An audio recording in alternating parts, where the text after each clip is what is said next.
A paz do Senhor Jesus, eu sou o pastor Alexandre, seja bem-vindo ao meu canal. Eu quero deixar um convite para você, já se inscreve aqui no canal, deixe seu like, porque isso é muito importante para o crescimento do canal. Eu quero compartilhar uma mensagem com vocês que está lá no livro de 1 Samuel, do capítulo 6, do versículo 10 em diante. E assim fizeram, pegaram 2 vacas com cria e amarraram-nas a uma carroça e prenderam seus bezerros no curral. Colocaram a arca do Senhor na carroça e junto dela as caixas com os ratos de ouro e as imagens dos tumores. Então as vacas foram diretamente para Bet-Semes, mantendo-se a estrada e mugindo por todo o caminho. Não se desviaram, nem para a direita e nem para a esquerda. Os governantes dos filisteus as seguiram até a fronteira de Bet-Semes. Ora, o povo de Bet-Semes estava colhendo trigo no vale, e quando viu a arca, alegrou-se muito. A carroça chegou ao campo de Josué de Bet-Semes, e ali parou ao lado de uma grande rocha. Então cortaram a madeira da carroça e ofereceram as vacas como holocaustos ao Senhor. Os levitas tinham descido a arca do Senhor e a caixa com os objetos de ouro e as tinham colocado sobre a grande rocha. Naquele dia, o povo de Bet-Semes ofereceu holocaustos e sacrifícios ao Senhor. Os 5 governantes dos filisteus viram tudo isso e voltaram naquele mesmo dia para Ecrom. É uma passagem conhecida, onde a Bíblia fala aqui, narra aqui que os filisteus em uma guerra ali, né, quando Eli estava cuidando do templo e os seus filhos, Ofni e Finéias, né, então naquele tempo ali, por conta do pecado, né, que estava acontecendo ali entre os filhos de Eli, o povo de Israel foi atacado pelos filisteus, né, e nessa guerra foi roubada a arca, e a Bíblia narra que essa arca ela foi levada para dentro do templo de Dagon, e foi colocada ali de frente com a estátua de Dagon dentro do templo, ali na cidade dos filisteus. E a Bíblia narra que por dias, né, eles entravam e toda vez que entravam, a estátua de Dagon, ela estava prostrada e caída diante da arca. Mas um certo dia eles entraram e a estátua, ela estava com a sua cabeça arrancada e as suas 2 mãos cortadas, né? Naquele dia ali, o povo entendeu que havia uma presença de Deus sobre a arca. E o próprio Deus de Israel estava punindo o povo. Entenda uma coisa, ó. A presença de Deus em lugares onde há pecado, onde há corrupção, onde há injustiça, há justiça de Deus. Não é o Deus que pune o ser humano por conta do pecado. O próprio pecado pune o homem. Entenda uma coisa, que quando você cumpre os princípios da palavra de Deus, você é abençoado. Mas quando você não cumpre os princípios de Deus, não é Deus que te amaldiçoa. É você mesmo que está se punindo por não cumprir, por conta da desobediência. Ali eles entenderam isso. E a Bíblia fala assim que naquele momento ali, quando a estátua estava com a sua cabeça arrancada, aquele povo ali entendeu, porque quando se capturava o inimigo ali em frente de guerra, ou o rei era pego, era cortada a sua cabeça e era expostas ali para toda aquela cidade, dizendo que eles venceram a guerra, né? E ali a cabeça de Dagon tinha sido arrancada diante da arca do Senhor. O interessante é que a arca ela começa a trazer juízo sobre aquele povo, que era um povo muito perverso. Se você estudar sobre os filisteus, era um povo que era muito envolvido com um ritual, tanto para Baal quanto para Dagon, e havia muitas orgias, um povo cruel, que quando atacava as cidades, sitiava, matava dos grandes aos pequenos, um povo que torturava muito, né? Ali trazia muita opressão, né, aos seus vizinhos ali, eles tomavam conta ali de Canaã, e dentro daquilo ali eles começaram a ser atacados por pragas, né? Tanto pragas, doenças de rato, né? Quanto com tumores. Hoje a gente chama de hemorroidas, né? E começou a atacar o povo e começou a atacar, porque havia 5 cidades ali que os filisteus eles tomavam conta. Haviam 5 príncipes, 5 cidades que eram dos filisteus.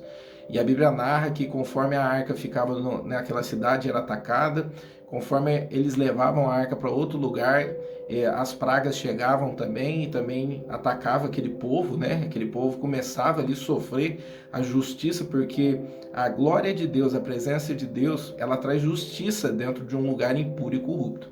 E entenda que chegou um momento que eles falaram: o que a gente vai fazer? Consultar os adivinhos. E aí entra nesse texto, onde eles dizem assim: vamos fazer um teste, né? Pega 2 vacas que deram cria agora, pega os seus bezerros, colocam no curral, colocam 2 vacas que nunca foram colocadas para trabalho. Faça uma carroça, coloca sobre elas, sob jugo, né? E se elas for diretamente para Israel, se a arca voltar, é porque Deus está querendo que a arca volte e Deus está punindo o povo. E ele manda fazer também, esses adivinhos falam assim, faça 5 ratos de ouro e 5 tumores de ouro e coloque dentro de uma caixa ao lado da arca, como expiação da oferta da culpa, para que o Deus de Israel não puna mais o povo dos filisteus, né? E eles fizeram isso. E na hora que colocam isso, a Bíblia narra que as vacas começam a mugir, né, por todo o caminho, e nem olha nem para a direita e nem para a esquerda, elas seguem o seu propósito até chegar ao campo de Josué, até a grande pedra, e ali na grande pedra é arrancada, né, os tumores ali e os ratos de ouro colocados sobre a grande pedra. A Bíblia fala assim que as carroças eles fazem lenha, e as vacas ali, né, acabam se tornando um sacrifício vivo, né, elas são mortas como holocaustos ali diante da presença de Deus. Entenda uma coisa, ó, as vacas é uma tipologia do Cristo, que viria sobre o Novo Testamento, uma tipologia da graça. As vacas é o sacrifício vivo que está conduzindo à presença de Deus, a tipologia de Jesus. Elas indo contra a natureza delas para poder fazer a vontade de Deus, veja só, eles estão indo para um caminho onde elas vão ser mortas, deixando os seus bezerros ali no curral, e as vacas não se apartam dos seus bezerros quando estão ali, né, amamentando, né, os bezerros. E elas vão ali por todo o caminho mugindo, deixando, enfrentando o medo, as aflições, assim como Jesus no Getsemane. A Bíblia fala assim que ele soou gotas de sangue com grande aflição, mas ele disse para o Senhor, né, se for possível, afasta esse cálice de mim, mas que em tudo isso seja feita a tua vontade. Entenda outra coisa, aquela rocha é uma representação do Gólgota, né, aonde Jesus ele foi crucificado. A madeira da carroça, a representação da cruz. As vacas, a representação do Cristo, que carrega a presença de Deus. E o sacrifício, entenda algo, olha que interessante, né? É colocado sobre a carroça os tumores ali, a oferta da culpa. E entra o texto de Isaías 53, onde fala assim, ele levou sobre si todas as enfermidades, né, que estava assolando, e toda a culpa ali, né, toda a dor, ele é levado ali, né, uma representação do Cristo que leva na cruz ali todas as nossas enfermidades. Por quê? Porque aquele povo era um povo pagão, né? Jesus levando o pecado de toda a humanidade para a cruz. Olha que interessante. E eu quero te fazer uma pergunta, se você está assistindo esse vídeo, como você tem levado a presença de Deus? Como você tem conduzido a tua vida? Porque a Bíblia fala assim que nós devemos apresentar os nossos corpos como sacrifício vivo diante do Senhor. É você entender que você não vive mais para si mesmo, mas você vive para poder fazer a vontade do Pai.